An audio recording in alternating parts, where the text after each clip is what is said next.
KKS. Spesialis. Kursi ketiga. Iya, Pak. Buat 2.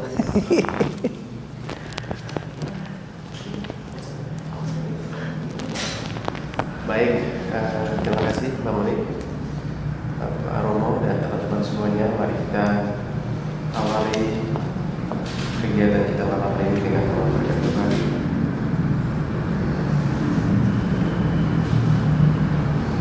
Dalam nama Bapa dan Putra dan Roh Kudus. Amin.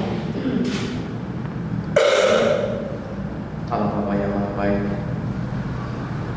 Tuhan begitu setia menyertai dan mendampingi kami sepanjang hari ini. Tuhan telah memberkati kami di dalam pekerjaan dan pelayanan kami sepanjang hari ini. Dan pada saat ini Tuhan mengundang kami kembali bersama Romo, bersama kami, dan juga bersama teman-teman muda kami dalam kegiatan kami malam hari ini. Berkatilah kebersamaan kami Tuhan, putuslah Roh Kudus dalam hati kami, agar kami bisa berbicara apapun, bagaimana pengalaman spiritualitas kami, terutama bagaimana penghayatan Ekaristi di dalam kehidupan kami sehari-hari, terutama dalam perjalanan rohani kami sebagai anak muda di tempat ini. Tuhan bimbinglah kami selalu, agar dari waktu ke waktu kami semakin mencintai Tuhan di dalam pelayanan liturgi, khususnya di dalam Ekaristi yang selalu kami rayakan di dalam kehidupan kami. Dan lebih khusus Tuhan, kami berdoa untuk anak muda yang ada di paroki kami, biarlah mereka selalu mencintai Ekaristi sebagai puncak perayaan iman mereka di dalam menuntut kehidupan mereka. Tuhan, kami serahkan seluruh kegiatan kami malam hari ini, dan semoga semuanya berjalan dengan lancar dari awal sampai selesai nanti. Berkatilah kami Tuhan, dan minta berkat Romo untuk memberkati kami semua malam hari ini. Semoga Yang Maha Kuasa memberkati kita dengan segala perbincangan kita pada malam hari ini, dalam nama Bapa, Putra, dan Roh Kudus. Amin. Terima kasih. Terima kasih Pak. Terima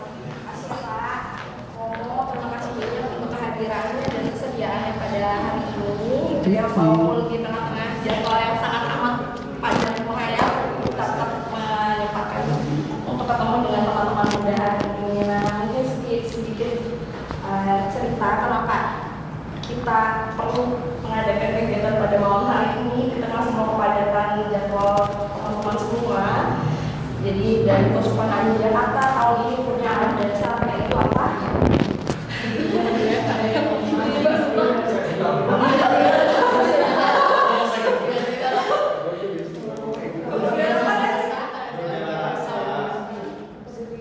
Kepedulian kepada yang lemah dan miskin.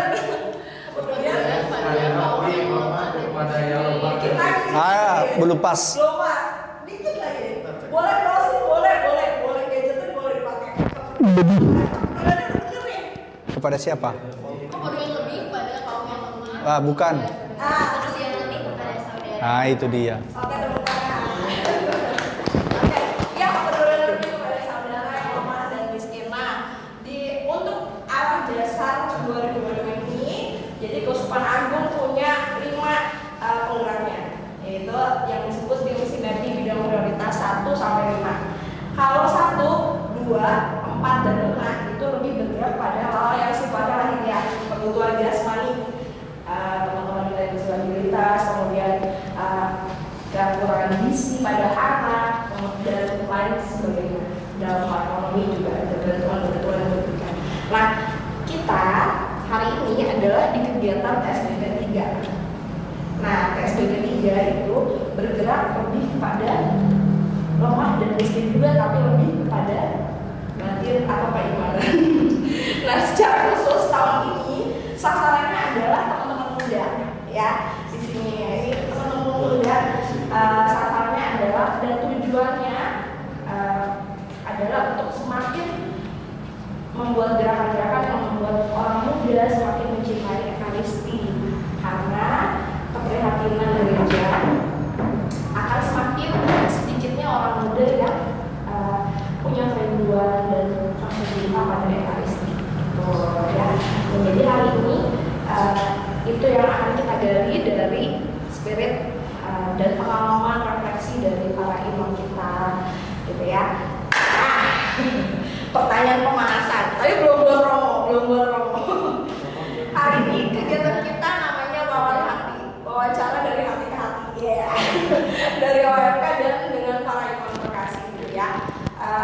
Pertanyaan pertama, tujuan hari ini adalah semakin kenal dengan imamnya. Kedua, harapannya dari share para imam semakin menumbuhkan rasa cinta akan Ekaristi, gitu ya. Mengenal imamnya. Pertanyaan pertama, 2 peserta. Nama lengkap Romo Capri. Oke. Ya. Romo udah berapa tahun di sini, Romo? Udah mau 4 tahun. Udah mau 4 tahun, coba Alvin. Romo Caprilius Sitepu OFM Kapusia. Benar. Nah, sekarang ya. Selanjutnya. Romo Ramses, nama lengkapnya. Setiap minggu sebelum misa dibacain nama lengkapnya. Bapak-bapak boleh juga itu ya. Ibu Bella boleh. Oh, para orang muda Bella jangan gitu dong, Mbak. Apa yang ngomongin pasangan. Boleh. Romo Ramses, nama lengkapnya siapa? Ya bisa ya. Ya. Aduh, Boleh googling, boleh ya Bang googling ya. udah mau sebulan. Ini bahaya ini bang. Ini bisa pulang aku. Ya. Romo udah berapa hari di sini? 3 minggu. 26 hari 5 jam Sama jam. 5 jam 4 menit 3 detik. Oke, siapa yang tahu nama lengkap Romo Gladys lagi? Ya boleh Gladys. Romo Ramses Nainggolan OFM Kapusi. Hai. Oke, Romo. Masih ada Ramses Rustomo Yesus. Enggak. Kata Gladys punya. Kok ini kurang gitu ya? Jadi Ramses Nainggolan aja Romo ya. Tapi harus pakai capnya. Kalau pakai cap nggak sayang. Iya. Yang asli yang ada. Capnya. Bukan yang ada bajaknya ya. Oke, Lolos Pak, ini lumayan udah kenal sama Romo-Romonya. Nah, sekarang kita mau lebih kenal lagi sama Romo-Romonya. Romo tadi tanya kayaknya kelasnya buat apa nih? Iya. Kita punya 3 pertanyaan Romo. Singkat-singkat aja jawabannya dan boleh ditulis di kertas masing-masing, nggak boleh nyontek ya Romo. Oke. Nggak boleh nyontek. Supaya nggak saling mempengaruhi, jadi tulis masing-masing ya. Pertanyaannya sebentar. Aku yang nyontek. Oke, pertanyaannya singkat-singkat kok Romo. Oke. Apa nama panggilan kesayangan Romo yang diberikan oleh ibu atau keluarga di rumah? Ya. Nah, ini kan biar lebih kenal. Tak kenal maka tak? Saya. Kalau udah kenal, nggak sayang. Panggilan kesayangan. Panggilan saya Romo boleh nama Bisa nggak ada? apa? Nggak ada sayang. Karena gak ada yang sayang. Nggak ada sayang, jadi nggak ada panggilan sayang. Boleh. Egi sama Cella coba di depan ya. Tolongin. Yang terlambat duduknya di depan. Salah tadi nyariin Romo, salah mau jemput Romo. Karya di depan karya. Oke, udah. Oke. Oke, boleh diangkat Romo. Dikasih lihat. Mana? Aku hanya panggilan kesayangan kutulis. Sayang Belum kujawab. Ini sebenarnya bukan panggilan kesayangan ini. Kecil atau apa? Hanya ini. Oke. Oh ya ampun. Romo Capri coba kok. Romo. Apri. Capri. Romo? Ade. Adi.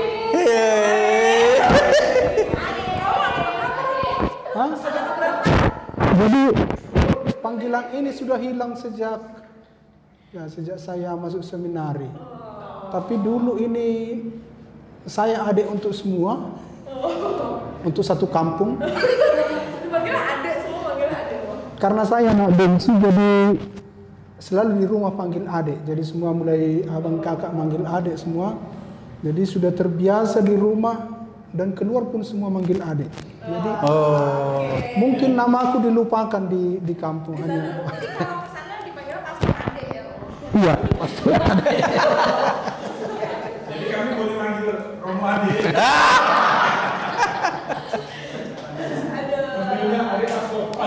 Oh ya, adik pastor. Roda. Rumah adek. Romo adek. Kalau Romo Kapri panggilnya dari namanya ya. Iya, karena saya lahir bulan April. Oh, Jadi dibuat Apri. kalau dia kemana? Ah, dihilangkan. Dihilangkan. Ya. Tapi ada dulu panggilan kesayangannya di biara. Apa Romo? Kaperlik. Kaperlik. Kapolri. Itu kata apa Romo? Enggak tahu dari mana munculnya. Oh, oke. Datang Romo. Romo paling muda. Silakan Romo. Langsung minum Romo. Romo minum dulu. Minum. Dibukain dong gue. Ini langsung tulis nomor sepatu. Selamat datang Romo Onel. Oh iya. Gila. Oke. Romo beneran haus banget lagi Romo. Sudah. Lanjut lagi. Romo, kita lagi main kuis. Nanti Romo boleh jawab, tulis di kertas yang udah disediain ya. Oke. Nama sayangnya Romo. Ya. Iya bener. Nama akrab di kampung, nama sayang gue tuh kampung. Nama panggilan kesayangan Romo di rumah dulu. Ya. Boleh Romo. Apa ya? Dalam hitungan 3 detik. 1, 2, 3. Oke, tunjukkan Peter. Tunjukkan kepada mereka. Lapak. Lapak. Lapak. Singkatan dari apa? Lapak Pak ya. Lapak. Apa Bos? Artinya apa? Artinya apa Romo? Ya artinya gimana ya?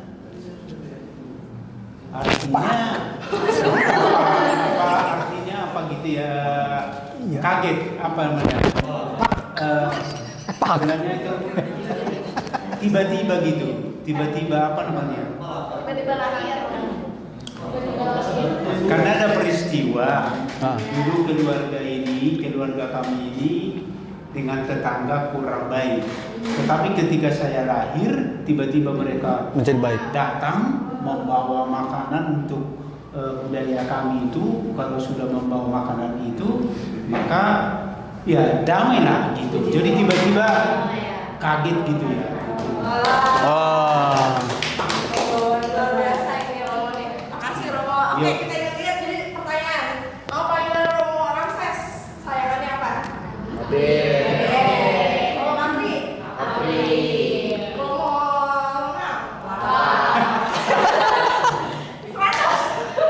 Berarti pelajaran kita hari ini jelas ya. Oke, lanjut pertanyaan kedua untuk para Romo. Nah, nih boleh ditulis Romo kapan tanggal tahbisan dan tahunnya. Tanggal tahbisan dan tahunnya. Nah, siap-siap ya, teman-teman. Kalau lupa diingetin. Oke. Oke. Romo Ramses masih mengukir jawaban. Besar-besar. Lihat ya. Romo Ramses 29 Januari 2015. Romo Kapri 4 Februari 2017. Catat. Romo Mona. Ya, 9. ini Wah. Siapa yang 23 September 1989. Wah, sudah lahir semua.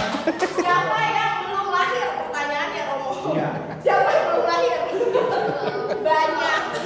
lahir ya. Siapa yang dibaptis sama Romo Mona? Ada nggak? Wah, ada. Ada. Tuh kan dulu. Oke. Sekarang pertanyaannya buat teman-teman. Jadi sudah berapa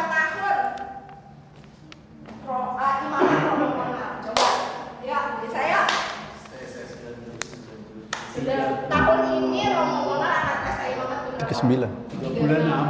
Ih, Tepuk tangan deh.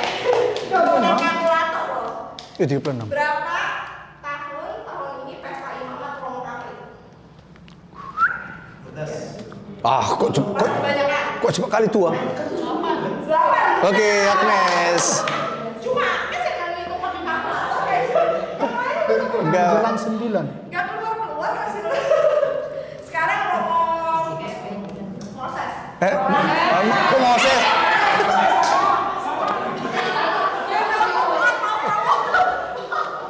Ya udah move on udah ngomong Romo Ramses. Lu dipanggil konsep. Romo Ramses berapa tahun? 10. Bener nggak Romo? Ya. 10 ya. Sampai akhir hayat imamatnya. Amin. Lanjut ya guys ya. Sudah tua ini.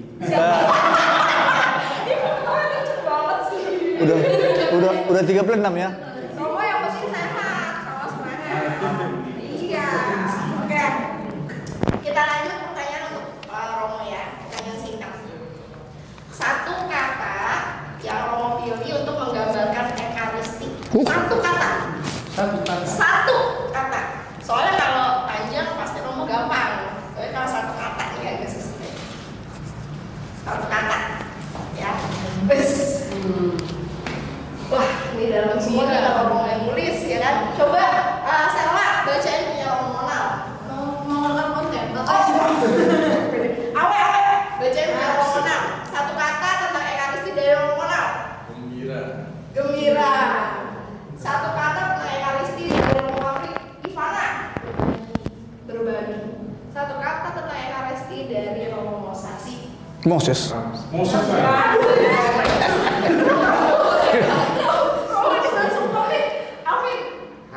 Hati, oke. Teman-teman tolong diingat, gembira, berbagi. Hari ini, Injil hari ini, berkobar-kobarlah hati mereka ketika Yesus memberikan roti. Masalah Romo. Siapa yang hari ini bisa? Oke. Oke, teman-teman ingat-ingat ya, gembira, berbagi dan hati. Oke Romo, sekarang kita mau masuk ke pertanyaan yang sesungguhnya. Jadi teman-teman di sini ya semuanya udah ngasih beberapa pertanyaan ya, dan nanti supaya biar ikut terlibat aja. Nanti diambil dan kalau dibaca ya, disebutkan kepada Romo siapa bertanya ya. Jadi nanti kebagian semua. Coba dong berdiri sama ajaran yang salahnya biar masuk. Oke, silakan. Tapi nggak usah gini ya. Gue segini. Bersama lebih asik. Ya langsung baca Jadi aja. pertanyaan untuk Romo Ramses. Yang mana Romo Ramses? Apa saja perbedaan yang Romo rasakan saat memimpin ekaristi di Jerman dibandingkan di Indonesia? Adakah hal-hal baik yang bisa kita adopsi untuk Bekasi Utara? Berat ini. Ini harus konsentrasi nih. Ini singkat jelas panjang ini. Ya terus panjang. Silakan Romo. Ada ungkapan Romo ini berdua sama aku. Tidak ada yang baik dari Jerman.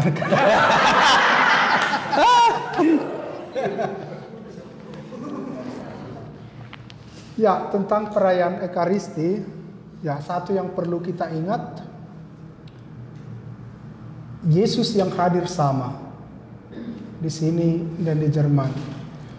Hanya mengapa tadi saya ungkapkan kata hati untuk Ekaristi, ini berkaitan juga karena saya itu begitu ditahbiskan 2015, sekaligus itu belajar bahasa untuk saya. Belajar bahasa, maka saya selalu persiapan untuk perayaan Ekaristi. Saya tidak pernah dengan hati kosong memasuki Ekaristi, karena memang saya harus mempersiapkan bahasa. Jadi pertama sekali, ya masa diakon saya sudah bertugas di Tanah Karo, otomatis saya harus belajar bahasa Karo, yang dulu saya tidak mengerti sama sekali. Maka pertama sekali bertugas itu dalam bahasa Karo. Jadi saya lebih lancar merayakan misa bahasa Karo daripada bahasa Toba. Jadi justru bahasa Toba saya tidak bisa, kalau tanpa teks saya tidak bisa. Tapi untuk bahasa Karo karena begitulah belajar. Begitu saya mulai nyaman dengan bahasa Karo sesudah 4,5 tahun, disuruh lagi belajar bahasa Jerman. Maka mulai lagi belajar. Maka untuk saya itu keduanya berhubungan. Apa yang membedakan antara bahasa Karo, bahasa Indonesia dengan bahasa Jerman? Di Jerman saya sudah merayakan berbagai bentuk perayaan Ekaristi. Ya, kita tahu sebagian besar gereja di Jerman itu sudah mulai kosong. Saya pernah merayakan Ekaristi dua bagian tengah kosong. Jadi umat itu di belakang. Begitu jauh terasa. Saya sudah pernah merayakan Ekaristi di Jerman, bertugas mulai dari awal sampai akhir. Saya yang memimpin lagu, saya yang memimpin Ekaristi, saya yang bacaan, semua sampai selesai. Tapi saya juga merayakan Ekaristi normal seperti perayaan Ekaristi kita. Begitu semangat, lengkap dengan anggota KOR, banyak umat yang hadir. Dan saya juga sudah merayakan Ekaristi menghadap altar. Jadi altar besar itu bersatu dengan, biasanya itu kalau disebut itu altar tinggi itu diarahkan pada persona tertentu, misalnya altar Maria, persis itu di bawah Maria. Jadi kita merayakan Ekaristi ke sana membelakangi umat. Jadi ya, untuk saya yang baru itu merayakan Ekaristi dengan prakonsili, perayaan prakonsili Vatikan kedua, kesulitan juga. Mau bagaimana saya buat begini atau begini. Jadi berbagai macam, dan memang itu suasana di Jerman banyak hal yang sama sekali berbeda. Ada di sana gereja yang sangat konservatif, bahkan masih kadang-kadang merayakan misa Tridentin itu merayakan masih dalam bahasa Latin, walaupun tidak selalu, tapi mereka masih membuat itu dengan ritus Pius ke-12 kan, yang zaman dulu itu masih ritus lama. Ada itu yang begitu sangat, ya bisa kita katakan begitu sangat liberal. Jadi berbuat pokoknya ada yang membuat misalnya seperti, makanya saya bilang tadi tidak ada yang baik dari Jerman, karena saya pernah cerita ada itu juga seorang kapusin merayakan misa karena khotbahnya itu dari bacaan pertama, begitu selesai bacaan pertama dia berkhotbah, baru masuk nanti Mazmur bacaan kedua dan Injil. Jadi ada berbagai macam, ya ada ya. Jangan meniru. Iya. Maka pernah saya ceritakan, jadi ada hal yang baik, ada hal juga yang untuk kita ya aneh ya. Tapi saya sebagai pendata harus menyesuaikan dengan semua situasi ini. Kadang-kadang kalau saya pergi ke suatu gereja, saya tanyakan dulu apa kebiasaan di sini. Nah, seperti ini baru kita ikuti. Karena bagi saya itu yang penting hati. Jadi kalau kita datang sebagai imam dengan idealisme kita, maka bisa nanti Ekaristi bukan lagi dengan hati. Jadi bisa bentrok sana sini. Maka untuk saya itu sejak awal itu sudah menata hati, itu yang untuk saya Ekaristi. Dan itu juga nanti makna Ekaristi mendekatkan hati kita dengan hati Yesus.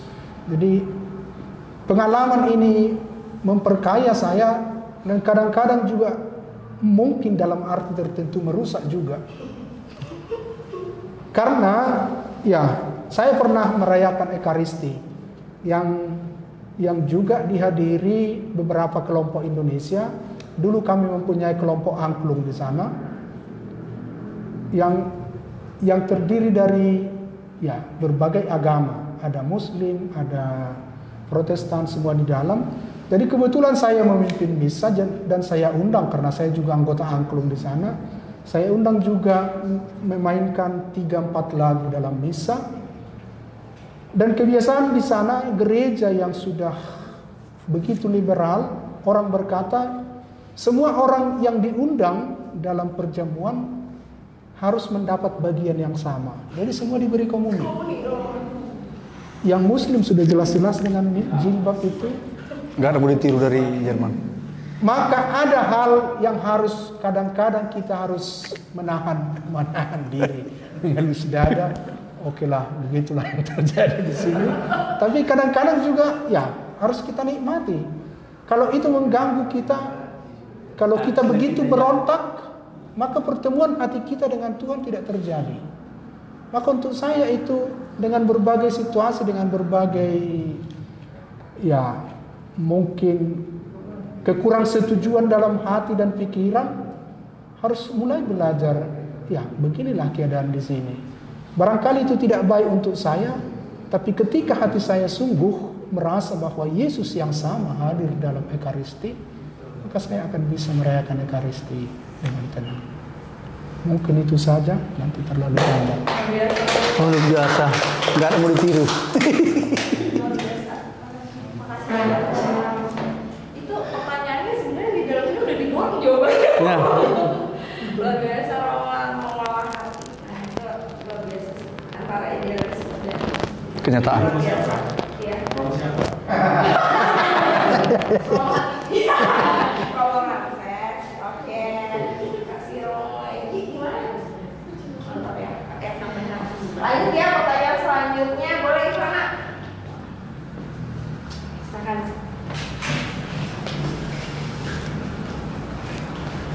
Ini pertanyaan untuk Romo Capri. Bagaimana pendapat Romo tentang misa Ekaristi kaum muda? Apa yang sudah baik dan apa yang bisa ditingkatkan? Mantap nih, pas banget dari sikap ya. Iya, ya. Kayak saya Romo. Iya ya. Jangan Romo. Baik, terima kasih atas pertanyaannya. Saya juga mulai dengan satu kata tadi, dan dari situ nanti saya coba menjawab pertanyaan tadi. Kenapa saya tadi katakan satu kata tentang Ekaristi bagi saya berbagi? Saya mengambil dari kata-kata konsekrasi, bahwa dikatakan pada waktu konsekrasi itu Yesus mengambil, mengucap syukur, memecah-mecahkan, dan memberikan. Menurut saya, kata-kata itu, yang 4 itu, wujud nyatanya ketika mau berbagi. Dan juga memang dalam perutusan itu, kalau dalam ritus kita yang lama, pergilah kamu diutus. Maka menurut saya, Ekaristi itu esensinya adalah berbagi. Termasuk tadi yang dikatakan Romo Monal, sukacita, bersyukur. Jadi bersyukur itu tanpa diwujud nyatakan itu nggak ada. Maka saya katakan Ekaristi bagi saya berbagi.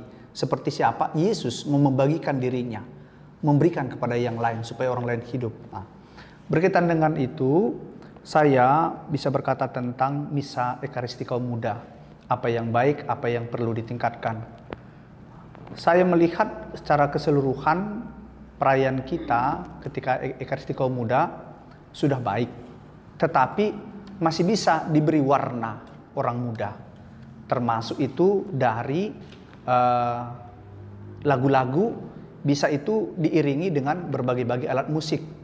Karena orang muda lebih bisa dikatakan semangat kalau musiknya itu lebih meriah, pasti. Berbeda mungkin bagi orang tua.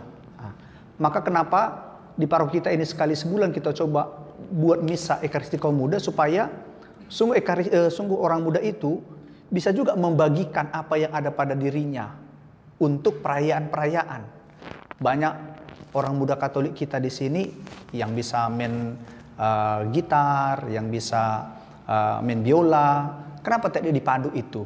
Nah, itu baru begitu juga ketika bisa dibuat juga sejenis tarian, persembahan. Karena ini kan dikhususkan untuk orang muda, jadi kita diberi waktu untuk berkreasi. Nah, itu menurut saya yang sungguh bisa kita buat.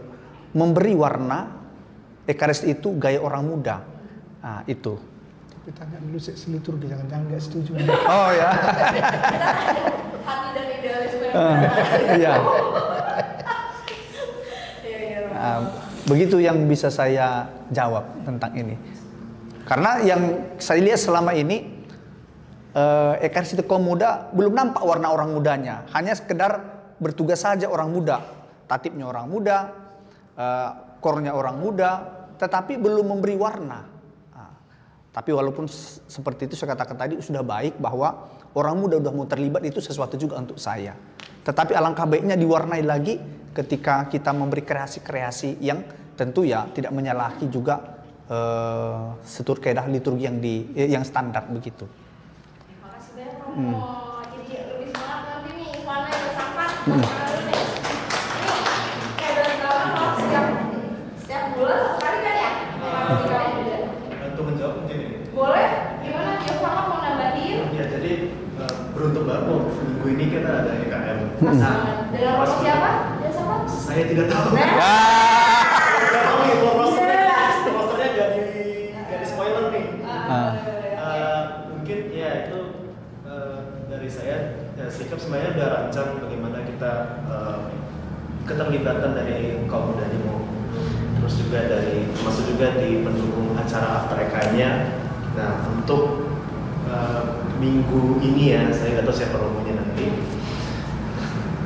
Kita ada acara kayak model semi fellowship itu ya, dengan nanti pembawanya justru sesudah misa ya, ada sesudah misa sama sekalian materi, semuanya materi ini juga yang disampaikan tentang ekaristi kaum muda. Jadi harapannya sih sebenarnya di EKM yang edisi sekarang kita juga kita targetnya di sini adalah kita kembali merangkul teman-teman kita yang istilahnya masih bukan tidak mencintai ya, saya tahu pasti di hati mereka mencintai, cuman pendekatan yang kita lakukan dari sikap yang mengakibatkan mereka nggak terlalu tidak mau mengikuti. Jadi kita pun juga sama-sama melihat juga strategi apa yang bisa kita coba gitu. Tapi tentu pakem liturgi gereja juga kita nggak bisa tabrak dalam koridor liturgi yang berlaku. Seperti itu semua. Semangat terus ya. Ya sama saya sudah pergi di sikap. Iya. Oke. Ya. Jadi Romo siapa yang akan pimpin EKM hari ini? Romo Ramses. Nanti after EKM-nya mau. Nah, Udah tergeser kamu. Nanti Romo saya bisa diselip-selipin ya kan? Selipin apa? Himbauan. Ya. Romo Kapra makasih banyak. Makasih. Mungkin ini bisa jadi masukan yang berharga buat kita, gitu ya. Jadi boleh kok diberi warna ya Mo ya, gitu. Jadi supaya semakin menarik minat kaum muda datang ke perayaan ekaristi, terlebih pas ada ekaristi kaum muda. Siapa tahu ketemu apa di sana? Tuhan. Luar biasa. Wah. Jangan ketemu dulu. Calon Kristen nih kayaknya. Agnes boleh pertanyaan selanjutnya. Ini yang M, cari yang M ya. Soalnya tadi Ada modelnya.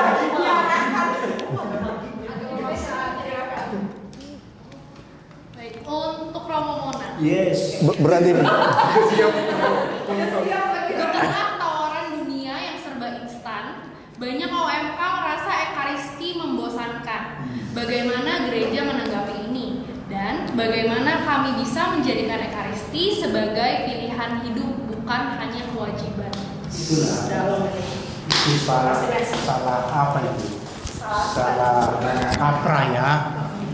Bahwa satu ya, ekaristi itu untuk orang muda terutama. Ekaristi itu lebih berjiwa muda.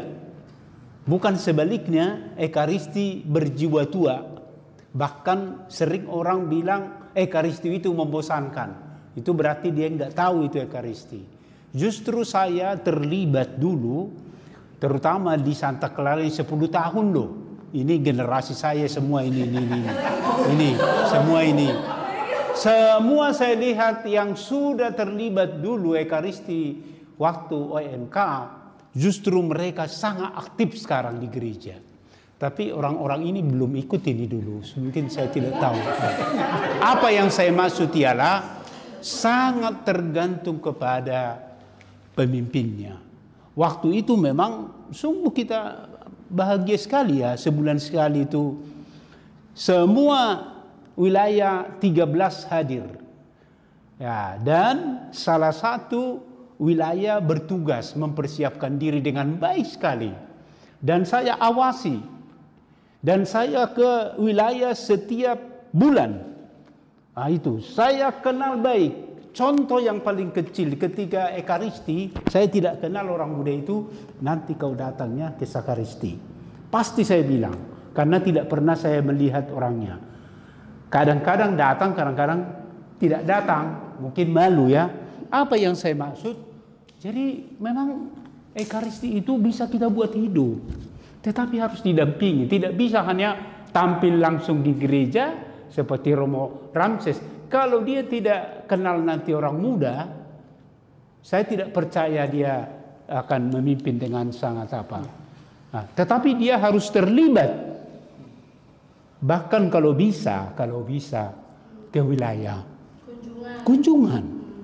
Dan saya waktu itu kunjungan itu tidak apa ya. Misalnya ada 10, pokoknya nggak pernah batal. Selalu hadir saya hadir begini aja, nggak komentar saya. Baru di akhir diskusi saya memberikan pendapat. Nah, gitu selalu. Nah, jadi pertanyaannya sekali lagi. Ya. Jadi karena agak bapak tadi pertanyaannya agak panjang, tidak fokus. harus nyanyi dulu sekali. Tidak fokus. Ayo, cepat.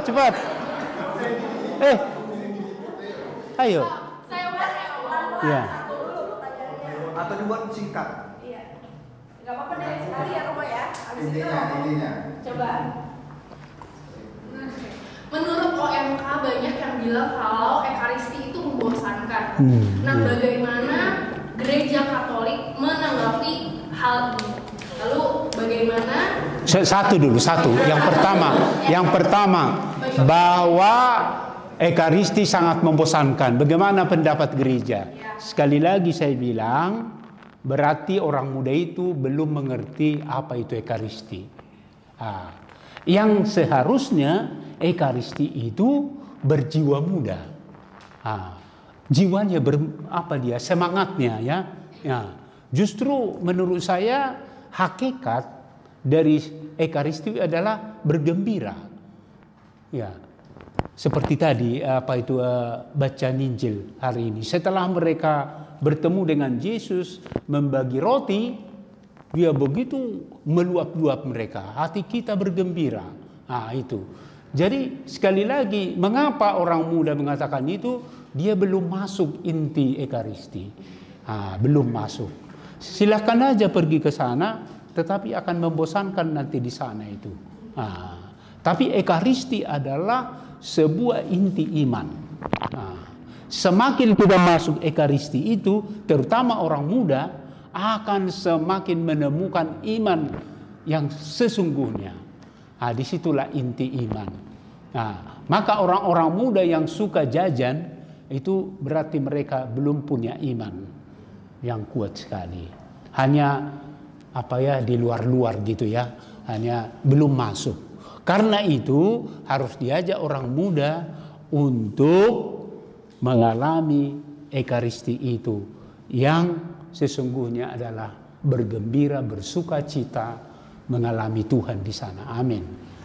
Lalu yang kedua. Pertanyaan kedua.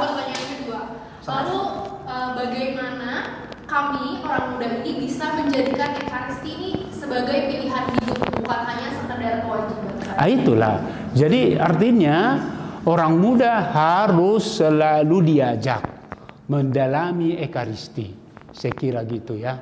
Harus didalami Ekaristi itu. Maka tahun depan sangat bagus itu akan ada katanya tahun Ekaristi atau apa namanya itu yang dibilang Monsinyur itu Kongres Ekaristi. Maka kita nanti akan membuat suatu pertemuan-pertemuan. Kan begitu kaya loh. Saya sudah pernah membuat itu di sini. Mungkin Anda lupa itu mulai dari tanda salib sampai tanda salib. Itu. Jadi itu didalami dengan unsur-unsur itu. Kira-kira begitu apa pendapat saya. Terima kasih banyak. Ya. Ini benar ya, Romo tak kenal makanya sayang ya, karena nggak benar-benar mengenal. Ya. Ya, apa tadi yang Romo sebut itu bagian-bagian dalam perayaan Iya. Ekaristi, maka akhirnya Iya. tidak ada menghayatkan. Benar. Nah, Romo sering pertanyaan ini boleh kepada Romo siapa aja, jadi kepikiran. Kalau kita anak-anak muda ini sebelum nanti kongres Ekaristi kan masih tahun depan, Romo. Iya. Kalau kita mau belajar nih Romo tentang Ekaristi gitu ya, itu teman-teman bisa belajar dari mana yang sumbernya terpercaya, karena kalau kita googling keluarnya banyak banget tuh Romo. Mungkin ada saran atau referensi website yang sederhana dan mudah dipahami buat teman-teman. Nah, nanti boleh disimpan dulu jawabannya Romo karena ini kan tiba-tiba nih. Nanti boleh di-share atau buku, boleh juga Romo, buku referensi buku, nanti mungkin kita bedah terus kita sharing lah ke teman-teman dalam bentuk ngobrol-ngobrol seperti ini mungkin, atau mungkin nanti dibawakan oleh teman-teman itu boleh. Makasih banyak Romo. Menurut saya ialah selalu harus bertanya kepada Romo. Nah, itu. Jangan mengambil keputusan dari internet atau dari YouTube. Oh, ini dikatakan YouTube. Ini lebih terpercaya. Nah, kalau misalnya bingung ditanyakan Romo, mungkin Romo itu tidak langsung menjawab pada. Dia akan cari suatu apa juga referensi yang mungkin bertanya kepada, tapi bisa macam itulah. Jangan menentukan sendiri karena banyak beredar itu yang kurang baik ya. Iya benar sih Romo. Iya. Berarti bisa nih jadi tabungan program kita Iya. SBP 3 ya, ngobrol-ngobrol dengan Romo mungkin bisa ambil Iya. dari bagian Ekaristi. Tapi Ya. kalau ingin mau belajar pribadi menurut saya itu udah standar sebenarnya. Buku PUMR, Pedoman Umum Misalnya Roma itu bisa artinya dalam kegiatan pertemuan MK bisa 1-2 nomor setiap pertemuan itu dibacakan. Apa yang dikatakan Romo Konal tadi bahwa orang tidak mencintai Ekaristi karena tidak paham. Jadi dengan membaca PUMR itu, kenapa berlutut, kenapa buat tanda salib, diterangkan dengan baik. Itu menurut saya sungguh-sungguh menjadi pedoman yang Standar, ya. Baru kalau ingin lebih dalam lagi berkaitan dengan orang muda, ada UCAT itu kategori UCAT. Nah, kulit kecil dia itu memang kategori singkat dengan gaya orang muda di situ. Yang lebih tua jadi pegang, menurut saya pasti semakin masuk ke tentang Ekaristi. Tapi Ekaristi itu ya seperti orang muda ada prosesnya. Jadi tak bisa kita katakan oh langsung orang muda itu terus apa ya merasa sempurna gitu ya. Dan kita harus sadar ya baru mungkin seumur saya juga mulai merasakan, tapi dulu seperti pastor-pastor muda gitu mungkin sering karena kewajiban ya. Tapi sekarang sudah mulai oh ya begitu ya, mengiyakan gitu. Jadi jangan terlalu sedih misalnya kalaupun mereka pergi ke sana itu sangat wajar. Tapi maunya tetap harus kembali ke gereja Katolik ya. Terima kasih. Terima kasih. Gak ada sumberku sekarang. Cari sumber dulu ya Pak. Website mana yang mau kutunjukkan? Tidak. Oke, emang mendengarkan juga. Jadi tadi pertama iya PUMR, yang kedua UCAT. Boleh kapan-kapan kita bedah buku ya. Oke. Pertanyaan selanjutnya juga. Bu ini boleh nih Bu sebagai OMK juga pada bahasa ini.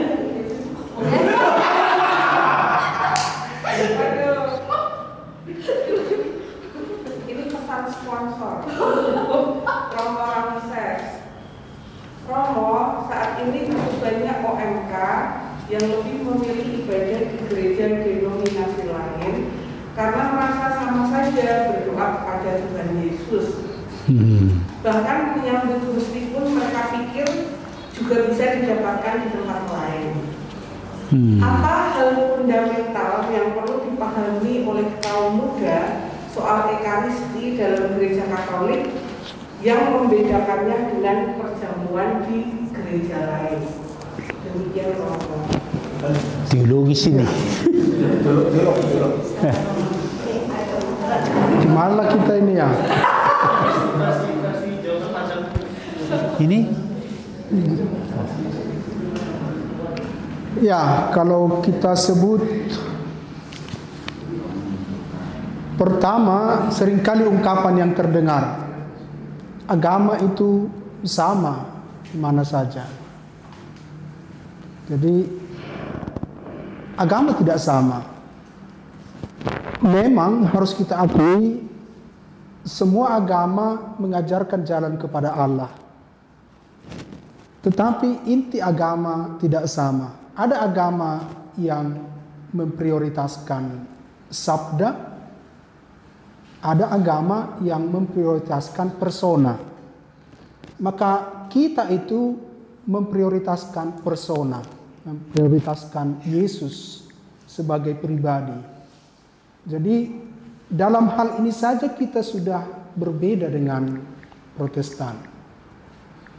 Maka itu perjamuan itu bersumber pada yang memprioritaskan sabda. Kita itu, ekaristi itu, maka saya bilang tadi hati kan, itu kan hubungan pribadi dengan Yesus. Ya, ekaristi itu ucapan syukur. Tetapi dalam ucapan syukur itu ada relasi. Kalau nanti kita sampai lagi ke masalah teologis tentang ekaristi, untuk Protestan itu perjamuan itu bukan sakramen, bukan sebagai tanda kehadiran Allah yang menyelamatkan. Kan itu arti sakramen kan? Ya enggak? Agak. Kalau orang gini, saya jadi ragu ini. Sakramen itu adalah tanda sarana kehadiran Allah yang menyelamatkan. Maka untuk kita ekaristi itu sakramen. Untuk Protestan itu bukan sakramen, hanya itu tanda ya sebagai perkumpulan yang makan bersama.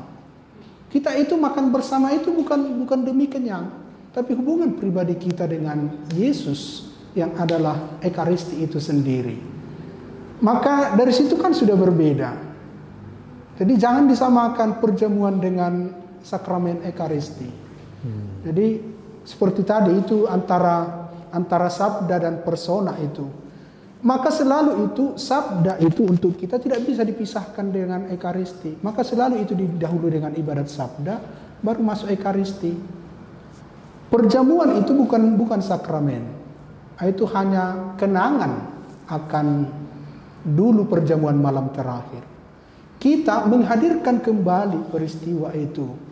Nanti kalau sampai kepada bahasa teologisnya untuk Protestan itu tidak ada perubahan roti dan anggur menjadi tubuh dan darah Kristus. Di situ tidak ada transubstansiasi. Dalam Katolik itu ada. Maka iman ini yang harus dipegang. Jadi tidak ada persamaan itu. Itu jelas berbeda dari bahasa pastoralnya, bahasa teologisnya dan praktisnya juga berbeda. Jadi itu tidak sama. Walaupun kita tidak bisa katakan bahwa perjamuan mereka tidak berguna, itu juga jalan mereka untuk memuji Allah. Tapi esensinya itu berbeda. Jadi ekaristi itu selalu dalam hubungan dengan Yesus Kristus yang telah mempersembahkan diri, mempersembahkan tubuhnya. Yang terlalu sering seperti ini harus mulai juga berpikir. Ya, itu saja mungkin dari saya. Sangat berbeda. Ya. Itu yang perlu dipahami oleh kaum muda. Itu salah satu kembali lagi tadi ya. Gimana caranya teman-teman ini bisa ikut memahami hal yang fundamental itu. Jadi nggak dengan mudah nanti tertarik sama-sama kok di sana malah pastinya ada tulisan-tulisan ayat kayak gitu loh. Jadi sangat berbeda gitu.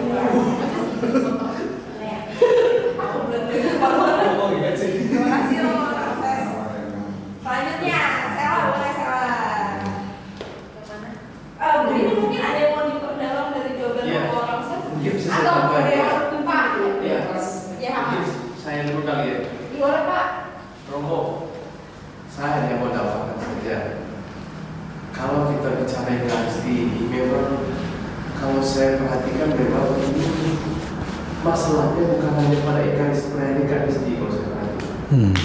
Adalah sekarang dulu kita kan waktu masih kecil itu sering kita lihat bahwa keluarga itu sebagai eklesia domestika. Jadi sekolah iman. Jadi sekolah iman itu di mana pastor orang hari ini adalah orang tua kita itu sebagai pewarta iman yang pertama.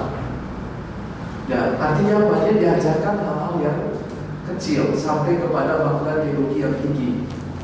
Katakanlah mengajak anak-anaknya itu sering berdoa bersama, sering ke gereja bersama, dan orang tua harus ada di sana. Pewarta yang paling bagus itu adalah mulai masuk dari situ. Jadi dari situ dia mulai pelan-pelan misalnya sampai pada ritus-ritus masuk gereja, dia harus buat apa? Makan salib. Ditanya sedikit-sedikit, kamu gak ada ini apa maksudnya? Sedikit-sedikit, jangan terlalu banyak juga. Kemudian kenapa berlutut? Kenapa berdiri? Sampai nanti pada kenapa bacaannya sampai kepada tahun-tahun liturgi. Artinya memang tidak sekaligus, tapi pelan-pelan akhirnya memang menumbuhkan juga semangat anak itu. Jadi pertama dimulai oleh orang tua. Jadi apapun yang kita bahas, kita sudah bahas berkali-kali seminar, diskusi, pengajaran. Kebetulan saya ngajar juga. Saya ngajar di universitas yang juga memang banyak mahasiswa di sana. Yang ini juga memang menurut saya memang kita bisa untuk merubah ini sebenarnya. Tapi persoalannya adalah kembali lagi. Tadi di keluarga ini kosong kelompok keluarga ini. Apa yang mau dibahas? Tidak ada. Sehingga tadi sampai pada kesan anak-anak itu yang anak muda sampai dia besar itu, dia merasa memang tidak ada apa-apa di Ekaristi karena dasarnya masuk dilarang. Nah itu yang sebenarnya sehingga komentar bahwa Ekaristi itu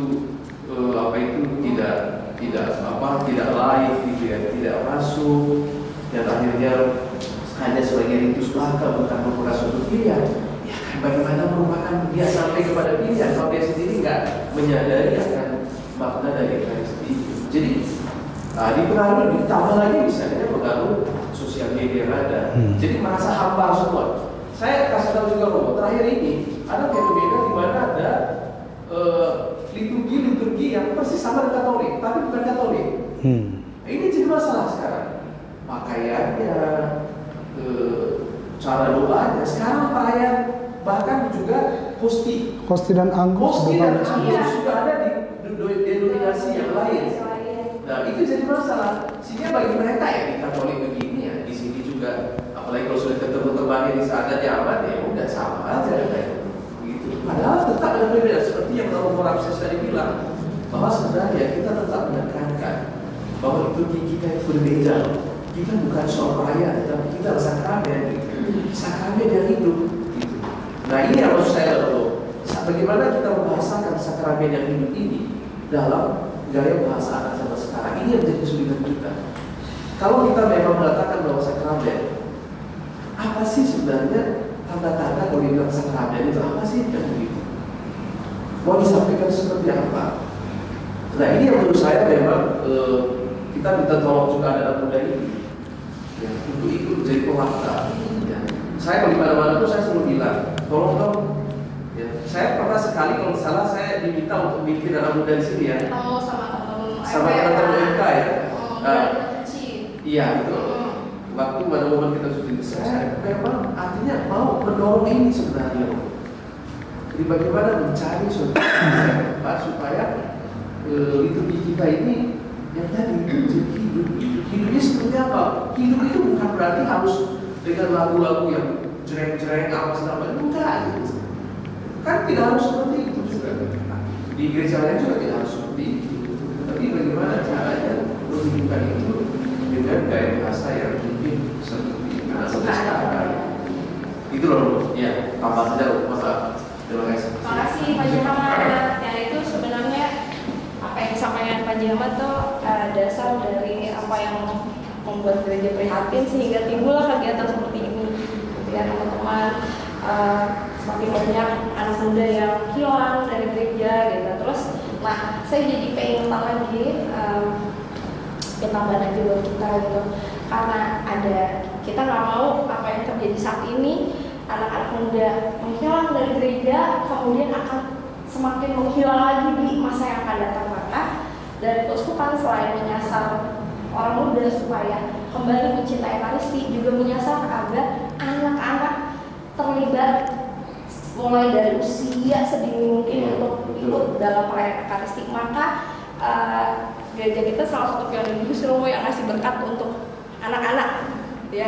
Di saat gereja paroki-paroki lain tidak memberikan itu untuk anak-anak, kita dengan tangan terbuka menyambut anak-anak setiap kali misa untuk diberkati, gitu ya. Nah, terus kita juga yang salah satu yang akhirnya dengan berani tidak membuat kegiatan bina iman bersamaan dengan perayaan Ekaristi, karena kalau kegiatan sekolah minggu bareng perayaan Ekaristi, ibunya berbondong-bondong nitipin anaknya ke ruang biar, akhirnya anaknya enggak ke gereja, sehingga kok lewatlah itu masa emas 8 tahun pertama mereka, kesempatan mereka untuk mengalami pengalaman iman di dalam perayaan Ekaristi hilang begitu saja, akhirnya tidak ada kerinduan. Kalau katanya secara psikologis itu ada hubungannya ya Mas ya, 8 tahun pertama kehidupan ya. Makasih Pak Jamal. Ini jadi kakak-kakak yang nanti akan jadi orang tua, mungkin panggilan hidupnya berkeluarga, gitu ya. Serajin mungkin membawa kayak percaya itu mungkin ya sebentar aja. Gitu tuh. Oke. Nah, ada yang mau tanya selanjutnya? Ya.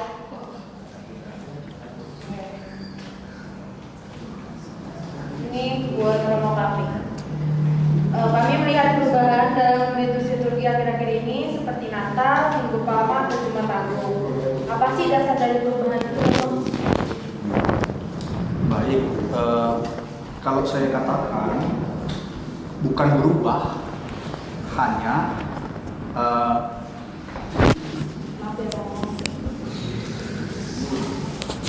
bagaimana supaya sungguh perayaan itu lebih hidup dan berbicara. Itu mau ditunjukkan dengan perayaan-perayaan yang kita buat. Maka di paroki kita selalu kita katakan, kita coba buat perayaan-perayaan itu, liturgi itu yang standar. Kalau saya bisa melihat bahwa seperti pengalaman Romo Ramses juga tadi di Eropa, khususnya di Jerman itu, salah satunya saya rasa pemaknaan itu mungkin kurang dari dulu, sehingga orang menjadi kehilangan arah. Kalau hal itu tidak kita perhatikan dari sekarang, bisa saja suatu waktu gereja kita akan seperti itu juga. Dan memang benar, kalau saya katakan, kenapa banyak orang muda tidak mencintai Ekaristi? Karena memang dia sungguh tidak mengerti perayaan itu dengan baik, sehingga ada kesan lah malah apalah. Itu mau kita tunjukkan sebenarnya. Baru seperti kita lihat ketika Pekan Suci ini, teman-teman kita denominasi lain juga, gereja-gereja lain juga, lihat kembali semua ke ritus Katolik. Ada Minggu Palmanya, ada Kamis Putihnya, ada juga pokoknya banyak hal lah, Rabu-Abu, penanggalan liturgi semua. Jadi kalau kita tidak tunjukkan yang standar itu, buat yang standar itu, kembali itu bisa kita kehilangan arah. Sehingga seperti dikatakan teman-teman tadi, merasa di situ menarik, tangkap tanpa tahu dasarnya. Jadi yang mau saya katakan ialah bukan berbeda perayaan Natal, Pekan Suci di paroki kita dengan tempat lain. Hanya mungkin perayaan di paroki kita ini kita buat mungkin dengan perayaan yang standar. Nah, itu saja sebenarnya. Memang seperti tadi, ya di Keuskupan Agung Jakarta, saya bisa lihat sendiri bahwa memang ya bisa dikatakan budaya instan itu. Jadi yang mestinya dalam arti perayaan itu dirayakan dengan seperti ini, ya tiba-tiba kadang dihilangkan dengan alasan terlalu lama. Itu selalu dengan alasan terlalu lama. Seperti Mazmur Pasti berbeda sebenarnya pesan yang disampaikan kalau empat-empatnya dinyanyikan dengan dua. Tapi pada umumnya kan kita suka memotong 2 ayat saja, padahal itu isi kitab suci. Baru begitu juga dalam perayaan walaupun ditawarkan gereja kadang bacaan panjang, bacaan pendek, yang kita pilih mana? Yang pendek. Pasti kalau kita baca yang panjang itu bisa kita lebih masuk daripada yang pendek. Begitu juga dalam perayaan lain. Maka itu mau kita tunjukkan.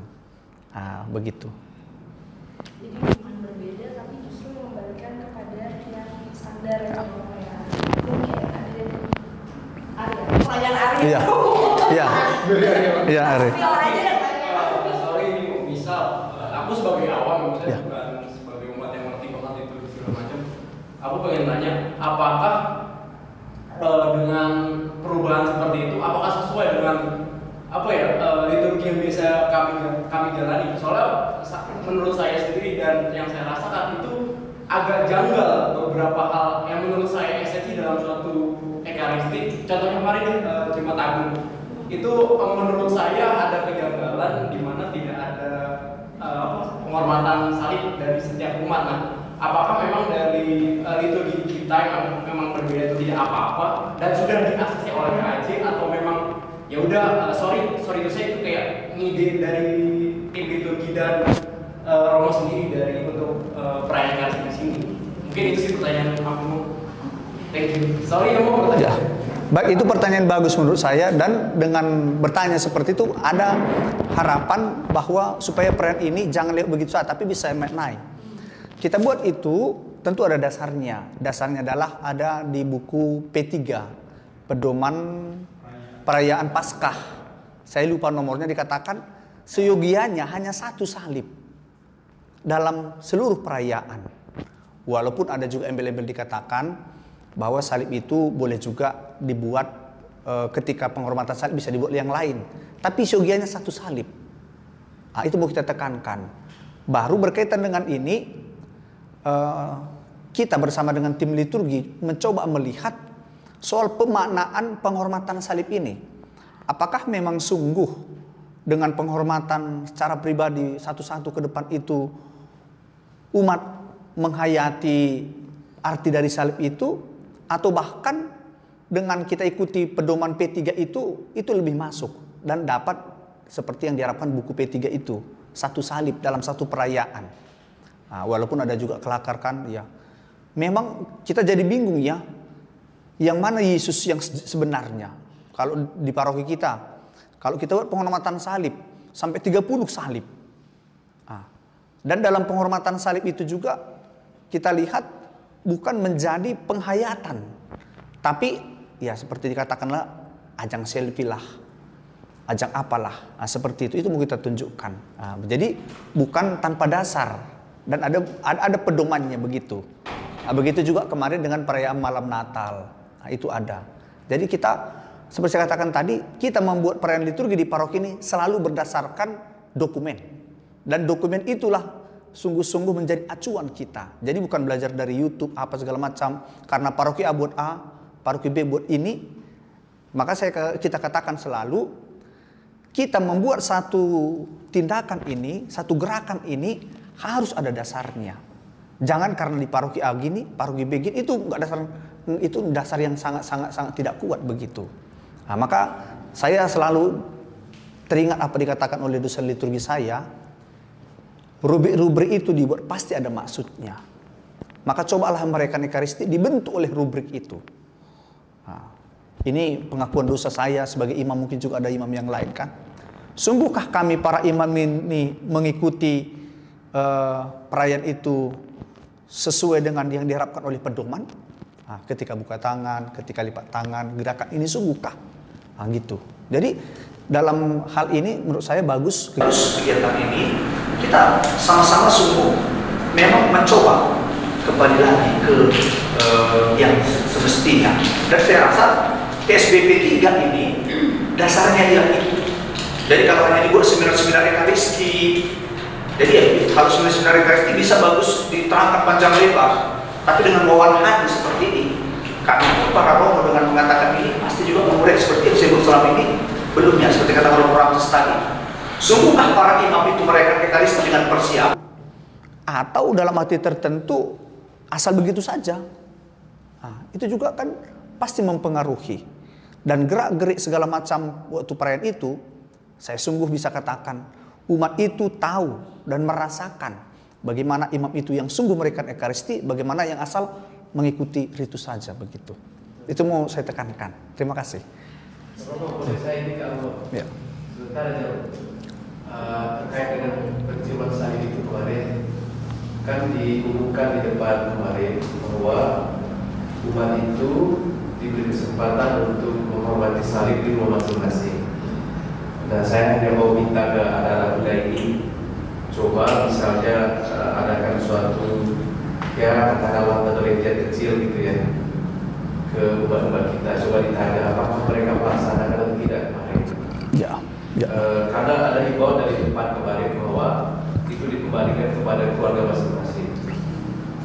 Sayangnya memang Romo bahwa begini, maksud saya bahwa umat kita ini usianya itu kayaknya memang masih lebih banyak yang usia 40-an ke atas, yang notabene memang dipengaruhi oleh tradisi-tradisi sebelumnya.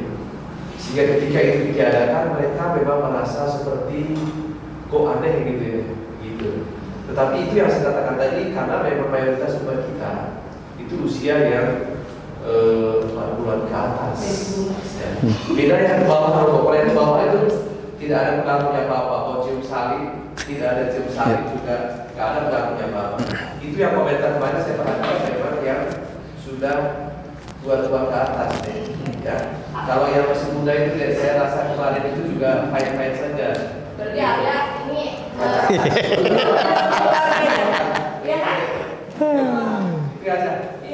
Oke, terima kasih Pak. Tapi ini bagus banget ya Romo, Bapak dan teman-teman gitu. Jadi kepikiran juga. Mungkin baik juga nih sebelum misalnya nanti sebelum masa Natal ada kata esek buat rumah. Kenapa begini, kenapa begitu? Dari pertanyaan-pertanyaan yang muncul, ya kan? Kenapa biasanya kita mau Natal pakai lilin, kok ini enggak? Nah, boleh tuh teman-teman yang muda-muda ini bikin konten, ya kan? Bagus juga tuh ide tuh. Karena juga jujur menurut saya merasa kayak itu beberapa hal yang menurut saya esensi, kayak misalnya ada pembawaan Bayi Yesus dari itu ke Palungan ya enggak? Kayak kemarin itu udah stay di Palungan. Itu menurut saya kayak esensi yang bikin kita intim ke Ekaristi malam Natal itu justru itu yang menurut saya cukup disayangkan lah ditiadakan itu. Makanya kayak kenapa ada sering ada perubahan seperti itu kan, kayak menurut saya kayak kok agak janggal gitu. Jadi berkaitan dengan itu, satu juga yang perlu kita pahami ialah bahwa perayaan itu bukan membuat orang terharu, tapi pada umumnya dan dalam gereja kita, menurut saya ini menjadi tanda kutip ancaman juga, bahwa kita membuat perayaan itu bagaimana orang terharu, dan ketika orang terharu kita merasa itulah liturgi yang benar. Memang benar cara manusiawi bahwa ketika Yesus dibawa malam kudus, memang buat orang terharu apa segala macam kan. Begitu juga ketika penciuman salib, dibawa lagu-lagu rohani sambil ciuman salib, pasti orang terharu. Tapi terharu itu menurut saya ya, kadang-kadang terharu begitu saja tanpa ada dasar yang kuat. Begitu. Jadi perayaan-perayaan itu bukan membuat orang terharu. Maka kembali, kalau orang ingin memaknai lebih dalam hal itu maka ada deposi-deposi. Deposi-deposi untuk bisa memaknai itu. Begitu. Jadi yang kita buat itu kembali bahwa bukan asal dibuat, tapi memang saya bisa katakan, berani katakan, mari kita coba ke liturgi yang standar. Karena menurut saya juga, ya boleh saya salah, rasa-rasanya di Keuskupan Jakarta terlalu gampang mencaplok sana sini tanpa ada dasarnya. Kemarin ada Romo Monal di sini, bahwa ketika ada Romo yang dosen liturgi mengatakan satu pendapat ketika kami pertemuan para Romo, jadi janganlah semua dimasukkan ke Ekaristi. Itu saya rasa ada dasarnya dia mengatakan itu. Coba kita lihat, terlalu gampang kita dalam arti tertentu memasukkan banyak hal ke dalam perayaan Ekaristi kan di Keuskupan Agung Jakarta. Karena saya dalam arti tertentu, dosen liturgi kami ya menekankan poin-poin yang sungguh-sungguh, yang sangat fundamental begitu. Tapi bisa juga sedikit di Romo Ramses menambahi soal ini begitu pandangannya. Ya.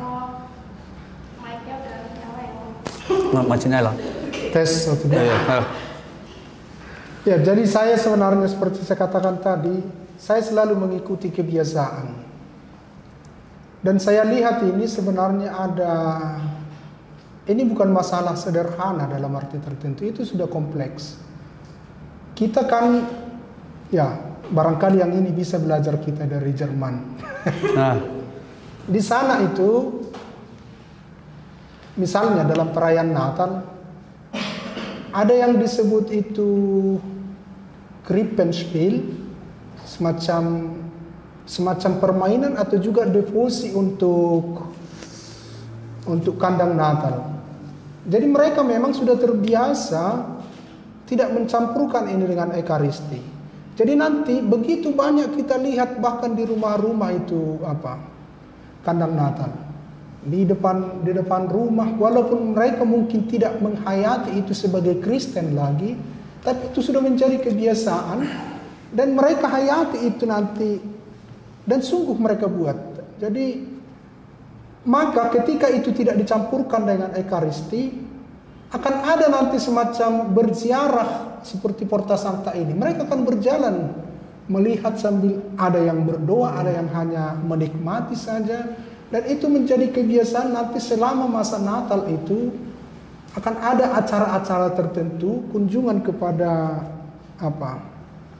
kandang Natal. Baik di lapangan terbuka, di gereja, dan gereja itu akan selalu terbuka untuk itu. Jadi setiap orang diizinkan masuk melihat.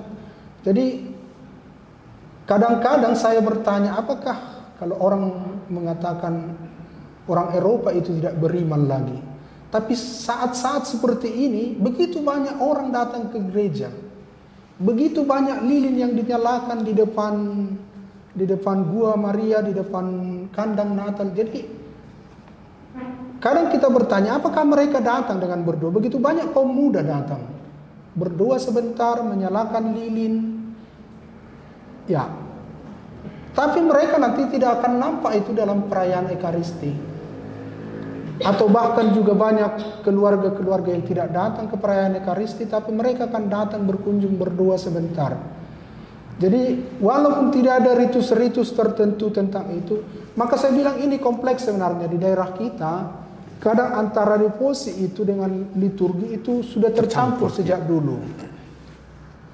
Ada hal-hal yang begitu mengena di hati umat, maka ketika ada yang dalam arti tertentu menghilangkan itu, merasa kosong. Jadi memang itu tadi kembali kepada hati. Walaupun saya tidak akan keberatan ketika orang terharu, biarlah orang terharu melakukan liturgi, itu baik juga. Tapi ada yang tegas membedakan antara liturgi dan devosi. Ada sebagian paroki, sebagian gereja yang tetap, ya oke lah kalau itu dirasakan sebagai jalan untuk berdoa, biarlah tetap seperti itu. Maka barangkali ya, makanya saya bilang tadi, saya terima apa yang kamu rasakan. Karena memang itu ada orang yang gampang dalam arti tertentu tersentuh. Karena Ekaristi untuk saya hati, jadi walaupun itu sebenarnya tercampur, tapi banyak orang yang merasa itu kehilangan dengan ketiadaan itu. Maka mungkin itulah tugas kita bersama. Bagaimana selalu mempersatukan antara hukum dengan hati ini. Kadang-kadang susah mempersatukan, tapi bisa juga dibuat dengan cara lain. Barangkali dengan devosi tadi lebih dimaknai dengan cara lain, dibuat cara-cara lain untuk mempersatukan itu. Ya, tetap yang hilang itu bisa tetap ada. Tidak mengganggu yang standar. Sesuai standar ini. Sebuah solusi yang kita perlu cari konkretnya. Semangat. Makasih banyak loh ini. Benar-benar melawan hati nih. Ya, benar-benar melawan hati. Ya. Maka untuk itulah sebenarnya kenapa kita coba juga dengan desain GKP ini, gereja ini, ya saya yang dalam notabene ya sudah 4 tahun di sini melihat itu, bagaimana deposi-deposi yang kita buat ini semakin menumbuhkan kecintaan orang kepada Ekaristi. Contohnya, kita coba desain sebagus mungkin ruang adorasi itu. Jadi di situ mungkin seperti tadi bisa kita ungkapkan suasana hati kita. Ada ruang ruang adorasi, ada ruang deposi Santa Clara, begitu. Nah, itu mau diapakan. Dan juga saya rasa dengan Pelajar Maria segala macam itu mau ditunjukkan dengan itu. Bagaimana seperti desain paroki kita ini, bagaimana sungguh Maria itu mengantar orang kepada yang sebenarnya itu Yesus yang kita temukan dalam Ekaristi itu. Kan idenya gereja kita ini, ketika orang ke gereja, Maria memanggil, baru mengajak berjalan bersama Yesus menuju jalan salib sampai kepada Ekaristi. Maka kita dengan ini mau mengatakan pusat dan puncak peran kita itu Ekaristi. Nah, jadi seperti yang Romo Samsus tadi, memang gak sulit karena sudah tercampur dari dulu memang kan. Nah, begitu. Itu mau disasar. Makasih Arya atas masukannya.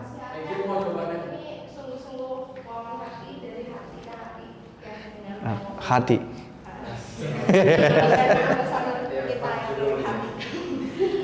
Ya ini mungkin Arya ada satu dari sekian, tapi mungkin ini juga mewakili hati umat yang agak kehilangan rasa itu dari rasa ya. Berarti bisa juga tadi kan devosi dibangun supaya semakin mengarahkan umat justru semakin cinta akan Ekaristi. Nah berarti Paul Natal nanti kita kira-kira perlu bikin apa nih gitu supaya rasa yang hilang-hilang tadi bisa tetap timbul atau bahkan malah makin membara untuk ikut perayaan Ekaristi di masa Natal. Terus mau pekan suci mungkin kita perlu bikin apa supaya rasa-rasa yang hilang karena misalnya nggak ada penghormatan pribadi gitu kan, itu juga bisa kita isi dengan ya sebentar ya. Itulah orang muda hampir tidak ada yang devosi saya lihat ikut salah satu itu contohnya karena ya contohnya Legio Maria, KKI, karismatik, semua itu sebenarnya bentuk-bentuk devosi memperdalam iman. Tidak akan ditemukan itu dalam Ekaristi. Beda perayaan devosi itu kan dia lebih hati. Jadi tidak memakai logika di situ. Banyak sih tidak memakai logika. Kadang-kadang kita nggak ngerti. Tapi orang-orang muda, ini gimana caranya ini orang muda ini untuk cintakan devosi? Nah, itu selalu mungkin zaman kalau sampai sekarang nggak ada waktu. Nah, tapi kalau kita masuk di situ pasti, misalnya Legio Maria di pada kita yang junior satu. junior, tapi junior itu lagi SMP. UMK belum ada. Sedangkan di paroki lain karismatik yang sudah ada gerakan. Sebentar lagi ngomong. Ada. Mau klarifikasi sedikit. Sebenarnya kegiatan karismatik itu udah berjalan kita setiap bulan. Namanya Kombas. Untuk yang orang muda. Pendampingan juga. Tapi maksud saya enggak pernah tahu orang. Ya. Jadi berarti hanya 2-3 orang. Kan orang muda. Jadi artinya maksud saya di situ gerakan itu belum. Jadi harus ada yang sungguh-sungguh masuk ke dalam itu. Kalau akan ragu-ragu semua orang.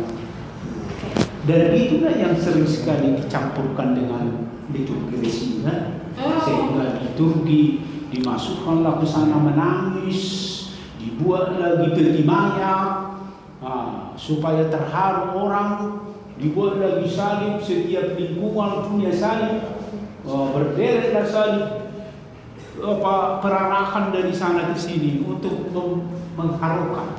Padahal liturgi bukan itu. Romo, Alvin Romo, makasih. kasih Romo udah kasih waktu ke kita nih, teman-teman OMK buat kita bisa ngobrol bareng. Saya ini sebenarnya wakil dari tim tes BP3 waktu kemarin berangkat ke Bogor. Kongres berlima, 6 ya. Jadi sebenarnya kita walaupun difasilitasi sama gereja, tapi kita sebenarnya dapat penjelasan Ekaristi dari makna Ekaristi itu. Pesannya itu kalau saya tuh ngerasanya kalau kita tuh lemah, makanya kita tuh butuh Tuhan dan butuh sesama. Di luar itu saya juga dapat ketemu dengan romo-romo yang lain yang menambah ilmu wawasan iman kita. Kalau tadi kita sempat brainstorming ya, bagaimana penyampaian Ekaristi itu supaya setiap umat itu mudah dapat mengerti makna dari Ekaristi. Kalau saya amati dari prosesnya tadi, yang menyampaikannya itu kan kita belum tahu. Kalau misalnya Romo mungkin nanti di khotbah ketika homili, tapi yang sasarannya itu siapa Romo nanti yang menjelaskan kepada teman-teman OMK khususnya makna dari apa itu Ekaristi agar kita mencintai. Kalau waktu itu saya sama tim tes BP3 mungkin kita sampaikan jelas dari proses kita berlutut, kita proses mengangkatan, kita tuh dapat ilmu iman yang apa itu arti doa, yang arti doa itu nunduk, terus mengolah nafas dan bersama doa itu pada Tuhan. Tapi luar itu agar supaya kita nih setiap kita ada kegiatan banyak, tapi tetap aja kita nggak mengisi apa itu makna Ekaristi, supaya ada outputnya yang bilang tadi sama Romo, agar generasi selanjutnya itu mengerti makna Ekaristi sehingga orang-orang yang muda sekarang adalah orang-orang yang aktif di masa depan itu. Nah itu sih Romo. Kalau dari orang muda menyiapkan tadi apa itu Ekaristi, apa itu persekutuan doa karismatik, tapi yang langsung target, ini loh Ekaristi, saya menghayati apa itu Ekaristi. Gitu. Jadi apakah dari tim katekis menyampaikan apa itu arti Ekaristi, apakah dari romo-romo juga ada satu apa itu Ekaristi, agar semuanya itu benar-benar menghayati iman apa itu artinya Ekaristi. Itu. Terima kasih. Jadi ada dasarnya sejatinya orang-orang muda kita tuh haus. Orang-orang muda kita haus akan apa sih itu Ekaristi itu gitu. Tapi kalau mereka yang haus ini juga diminta untuk berbagi pada teman-teman yang ibaratnya gelasnya kosong, apa yang mau dibagi buat teman-temannya gitu. Jadi harapannya juga ada bantuan pendampingan dari para romo misalnya gitu ya. Terus juga mungkin nanti dari liturgi bisa ikut berbagi juga sama teman-teman MK. Katanya saya perlu. Jantungnya nih. Tapi saya kira Kak Haji akan memberikan bingkai nanti. Iya. Selama Ekaristi itu ya akan banyak bentuk-bentuknya akan dibuat. Ya, jadi kita terbantu nanti di paroki, di setiap paroki.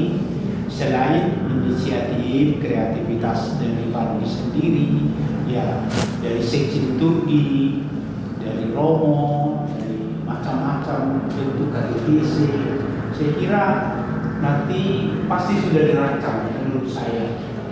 Ya, datang ya. Ya. Tapi selain itu, seperti dia bilang ya, tak usah kita menunggu datang dari langit.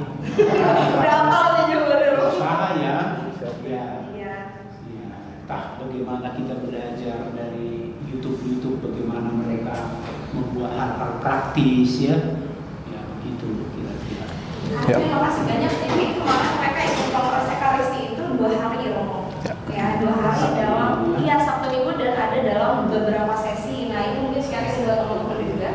Dan kemarin sebelum teman-teman ini berangkat, saya sempat ngobrol dulu sama mereka apa sih yang diharapkan dengan mengirim teman-teman yang 6 orang ini ke sana gitu. Jadi sepanjang kegiatan di sana, teman-teman saya minta untuk membuat refleksi pribadi. Nah, sepulang dari sana semuanya udah bikin refleksi pribadi gitu ya, dengan baik dengan pertanyaan terstruktur maupun juga dengan apa yang mereka catat sendiri. Nah, mungkin Kak Alvin boleh juga nanti kita bedah refleksi yang didapat sama teman-teman itu akan bisa kita bikin jadi berapa topik untuk kita jadikan bahan ngobrol bareng OMK dalam beberapa pertemuan, ya kan? Misalnya topik A, topik B, topik C, topik D, nanti siapa pematerinya. Nah itu boleh tuh kita bangun dulu kerangka itu sebagai inisiatif ya Romo ya, sebelum kita nunggu ya dari langit itu.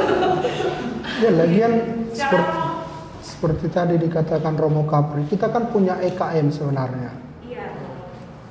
Yang walaupun dia bilang tadi warna kaum muda, saya pun nggak tahu warna apa kaum muda. Warna kuning, Pink. Coklat kalau kampusin orang Pink. muda yang kampusin. Ya jadi untuk saya sebenarnya kalau misalnya ya misa kaum muda itu sedikit berbeda dari misa yang umum, barangkali sedikit dia lebih hidup dari yang lain, mungkin untuk orang yang lebih tua kurang berkenan.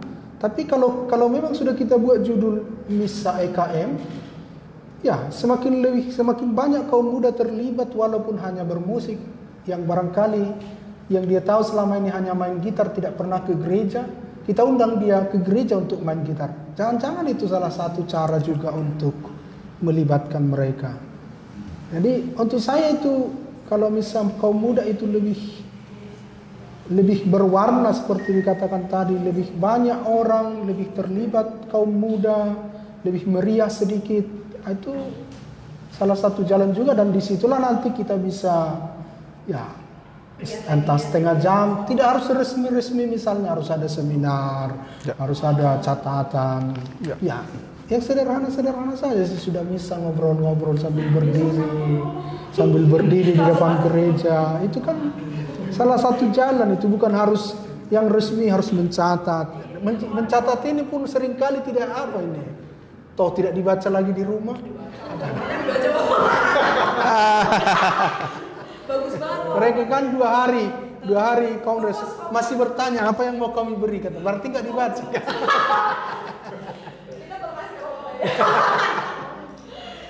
Romo makasih banyak. Jadi ini konkret yang paling dekat yang bisa kita jalani Romo dari misa EKM apa nih yang mau kita gali lagi supaya tadi kata Romo Papi tambah warnanya, terus mungkin sedikit berbeda supaya makin banyak yang terlibat gitu, supaya orang mudanya semakin semangat datang misa ya, ketemu sama teman-temannya juga. Oke, satu pertanyaan terakhir Romo. Oke. Belum biasa deh. Ini dari sini ya. Oke. Yang bawa heboh dari sini. Perubahan rencana. Nah, untuk Romo Monal, Yes. ini pertanyaan dari teman-teman. Romo punya nggak ritual khusus untuk mempersiapkan diri sebelum memimpin misa?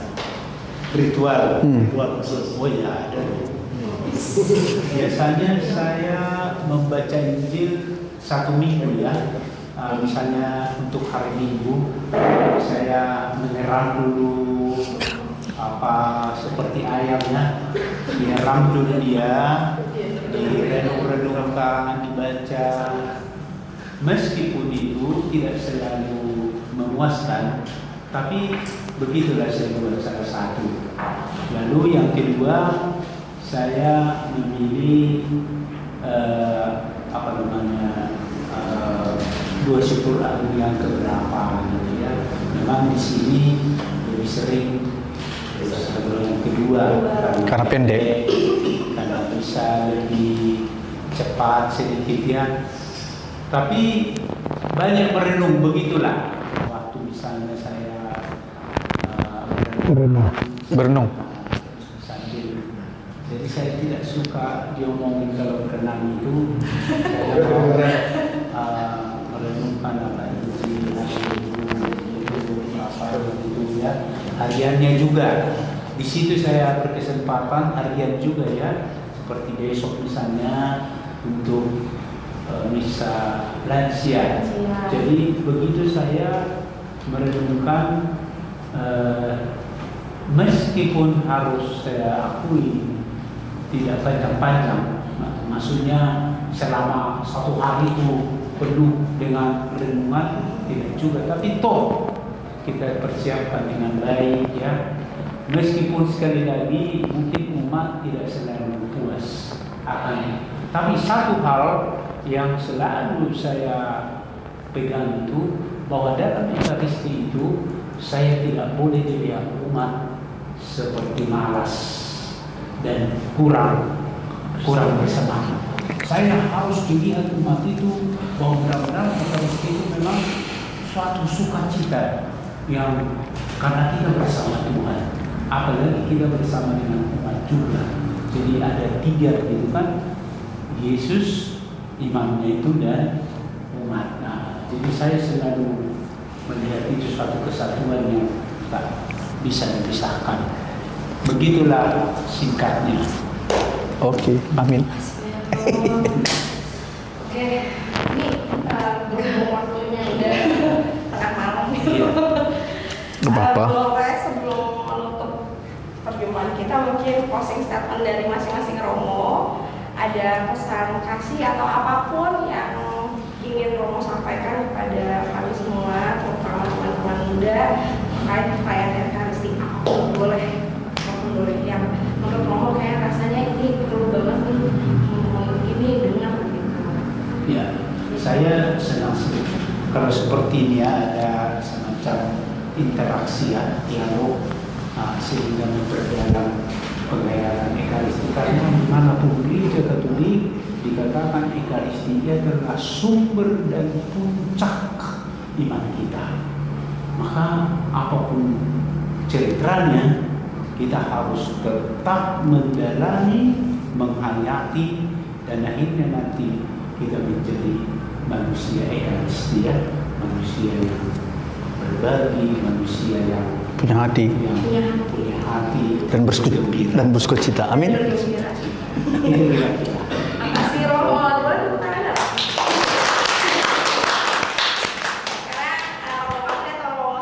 Kok Moses? Moses lah. Salah. Parokus lah duluan. Oke. Baik, kalau dari saya, karena ini orang muda, satu memang saya juga termasuk orang di dalam, karena masih muda ya, masih jiwa-jiwa OMK. Jadi satu memang kesabaran orang muda bagi saya itu memang semakin sulit ditemukan. Selalu ingin yang baru, walaupun yang lamanya belum dimengerti, tapi langsung ingin yang baru. Dan itulah yang saya lihat juga kita di sini. Kenapa saya katakan demikian? Ketika saya datang ke paroki ini pada tahun 2021, ada banyak yang baik, ada banyak yang dalam arti tertentu sudah semakin memperdalam iman. Tapi itu mulai hilang karena mengejar yang baru, sehingga kita hanya selalu nanti berjuang mencari yang baru tanpa memaknai apa yang sudah ada. Contoh konkretnya, OMK dulu sudah punya podcast. Dan menurut saya itu sesuatu katekesi yang luar biasa. Bahwa Romo Raymond dulu diwawancarai, saya juga, dan ada beberapa umat. Apalagi kalau langsung bisa OMK-nya menjadi menjadi narasumbernya, pengalaman-pengalaman iman, ya, sehingga teman-teman kita OMK juga menonton podcast atau TikTok atau YouTube pasti lebih suka juga yang dekat dengan dirinya. Siapa itu? Ya OMK paroki kita. Dan di situ bisa dimaknai itu tadi semua. Maka apa yang menjadi semboyan kita di paroki ini, seperti yang kata Romo Ramses tadi, bahwa ya bersama lebih asik mau mengatakan apa, supaya sungguh ya melalui tes BP ini juga kita diajari kan, ada kitab sucinya, ada liturginya, ada katekesenya. Jadi bagaimana kita menghayati Ekaristi dengan baik, dengan ya memperalam juga katekese kan. Bahkan pernah kita katakan, coba kita buat katekese 2 menit sebelum misa. Itu masih perjuangan bagi kita. Yang memberikan itu siapa? Kita buat kurikulumnya, sehingga umat itu memang sungguh dibekali dengan banyak hal demikian. Dan itu memang saya katakan tadi, saya sebagai orang muda juga melihat mungkin paroki seperti itu saya juga mau ingin, atau bahkan lebih. Begitu juga kita OMK. Jadi belum menjadi bagian diri kita ini, kita cari yang lain. Jadi kita selalu mencari tanpa akan bisa menemukan. begitu juga kan tentang Ekaristi ini. Nah, itu yang mau saya sampaikan kepada teman-teman. Marilah bersabar dibentuk oleh ya apa yang ada ini. Nah, biarlah kita buka hati, biar sungguh melalui Ekaristi itu Tuhan bicara kepada kita. Nah, begitu. Romo Ramses. Ya, untuk saya bagi kaum muda barangkali karena tadi mengawali itu Ekaristi itu membosankan. Jadi penutup saya katakan jangan berusaha mengubah Ekaristi. Biarkan Ekaristi mengubahmu. Itu saja. Terima kasih. Amin.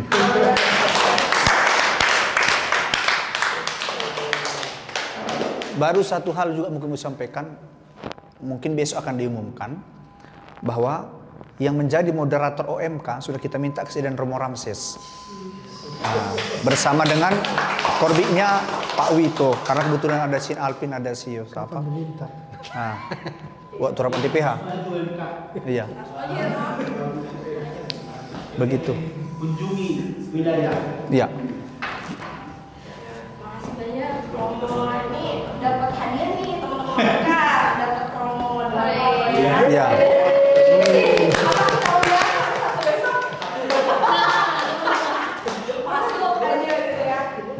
Boleh perkenalan nanti. Romo izin Romo nanti hari Sabtu Masuk. Nggak usah minta izin. Tidak usah minta izin, panggil saja. Berarti habis misal satu jemput saya. Dan saksi. Nanti lagi after EKM sama Oh iya. Boleh pengenalan siapa Romo moderator. Boleh tanya-tanya sama Romo Ramses nanti ya. Ya. Terima kasih banyak. Terima kasih. Romo Mona, Romo Ramses atas kebersamaan dan teman-teman muda semuanya, Pak Helga dari Lituri Mas Yosef, Pak Ahmad Guri, Pak Jo, ya, dan semuanya teman-teman muda. Selamat berpisah ya Pak. Saya bukan KS dan kita setuju. Iya. Ada kepikiran dan Besok kita lihat, belum tahu ya. sebagian. Kategorial semua. Nah, berarti Romo nanti semakin menghidupkan Oh iya. Deposi. deposi itu Yesus kau andalanku, Yesus kau andalan. Halus. Yesus kau andalanku. Kuat. Kaulah andalan sepanjang hidupku. Amin. semuanya kita tutup pertemuan dengan doa. Silakan beri mohon jadi harus semakin enak ya. Dari Romo, kaum muda yang terkasih dan juga Bapak Ibu, kita bersatu dan berdoa. Dalam nama Bapa dan Putra dan Roh Kudus. Amin. Allah Bapa yang Maha Pengasih, kami sungguh bersyukur dan dirimu karena pada malam hari ini kami semuanya boleh berkumpul penuh sukacita untuk bersama-sama semakin mengenal para pastor kami dan juga semakin mengenal Ekaristi. Semoga dengan pertemuan ini kami semakin mencintai Ekaristi dan juga menjadikan Ekaristi sebagai puncak dari perayaan hidup kami, sebagai puncak dari iman kami. Ya Bapak, sebentar lagi kami akan pulang ke rumah kami masing-masing. Semoga Engkau membimbing dalam perjalanan sehingga kami sampai di rumah dengan selamat dan berjumpa dengan keluarga dalam damai sejahtera. Kami serahkan semuanya dalam tangan dan kuasa-Mu. Dan selanjutnya mari kita minta berkat dari Pastor Paroki Pemakaran. Semoga Allah yang Maha Kuasa memberkati kita dengan segala kebersamaan dan pelayanan kita di paroki ini, dan juga memberkati perjalanan kita pulang dan istirahat pada malam hari ini dalam nama Bapa dan Putra dan Roh Kudus. Amin. Terima kasih. Ya, bersama lebih asik.